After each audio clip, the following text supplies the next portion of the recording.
Hi there, Leonard Parker again here with Financier SEO. Hope as you're watching this that your day is going very well. In this video, I'm going to kind of go over the benefits of an online community to bring more value to your current clients and how these communities can also be used as a strategic marketing tool for new client acquisition. But before I go into what you should consider for your community, I'll give a brief intro in case you're not aware of what an online community is. So, an online community is anywhere online where a group of people with a common interest uh, congregate to share information, share ideas, and to get solutions for problems. Uh, what's probably most popular today are social media communities. So, for example, Facebook groups or LinkedIn groups.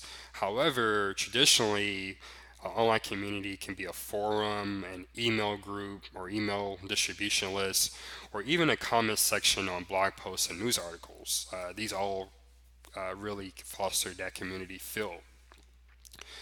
So now that you know a little bit more about online communities, now here's some tips on creating and maintaining one for your firm.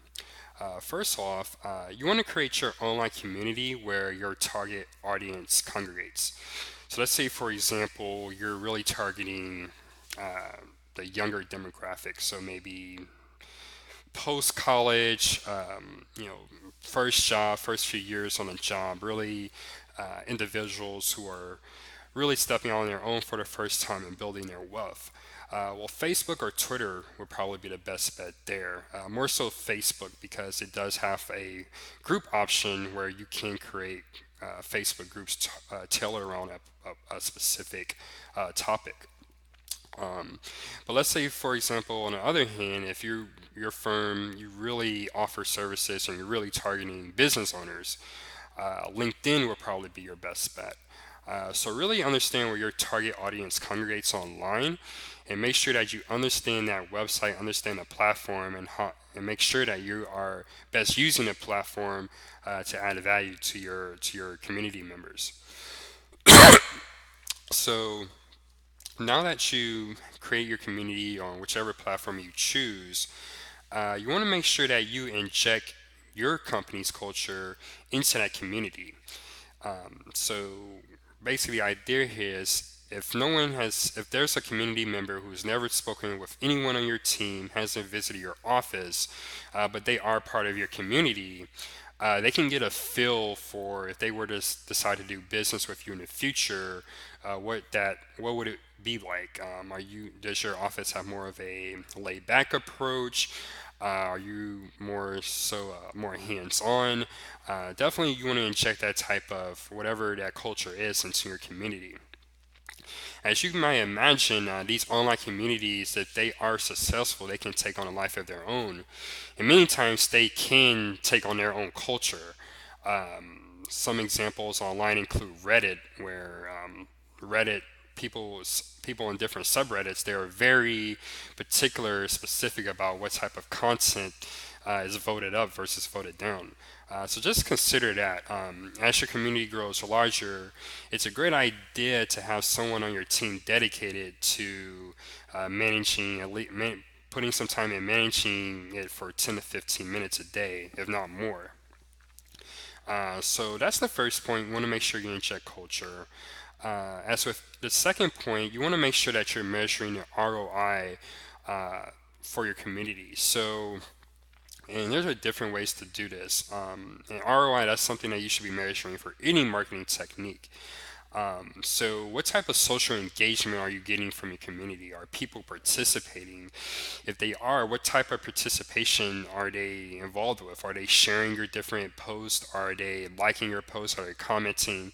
You want to mix all of those, as it shows that for people who aren't members who want to join, that your community is active and that they will actually get some value by joining.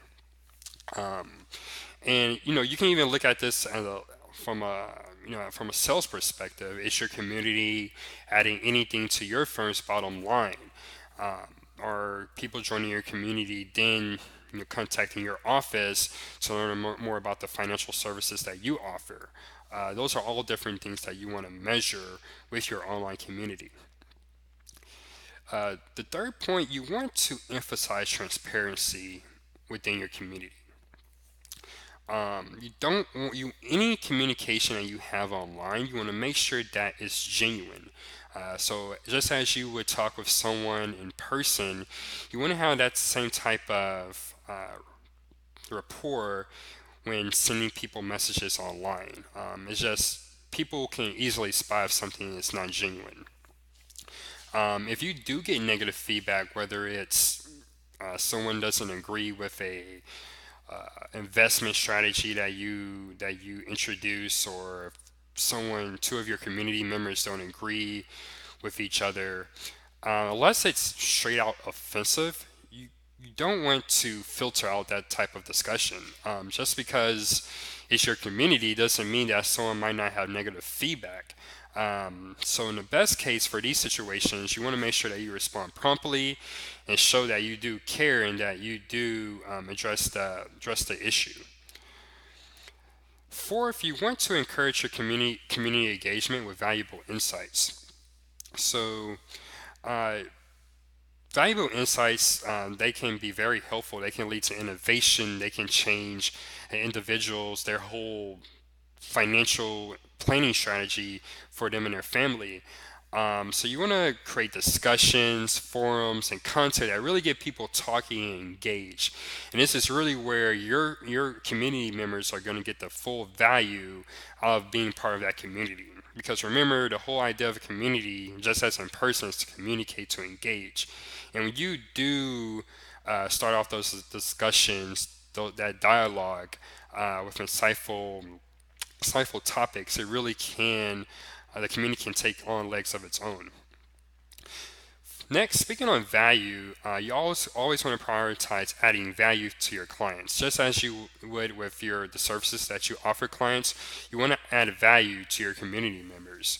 So you can provide regular highlights of what's going on in your community, and you can report on the different thought leadership that stems from your community, that found its way from your community. I've seen great examples where the simple discussion really helped provide a solution for someone who had a particular circumstance in their life. So definitely provide value, whether it's adding content, uh, encouraging, facilitating the discussion. Make sure that you're always trying to add value to your community. And last but definitely not least, you want to make sure the flow of communication is natural between your community members and you. So try commenting on different members' posts, share them. And if you don't agree with something someone shared in your community, don't be afraid to start some debate. This is how people learn, and this is really how you can showcase your expertise in whatever niche of financial services that you offer. So definitely get out there and communicate and let that communication flow naturally. So I hope this video it definitely helped you understand the merits of community engagement and building an online community for your firm, and you're even thinking about doing so if you haven't already. I included the link to the article so you can read more about each of these points in detail. But if you would like to know more about how you can use an online community to add more value to your current clients and as a customer acquisition tool, feel free to reach out to us. Our website is financierseo.net. You can also call us directly at 713 857 8403. Thanks, and hope you have a great one.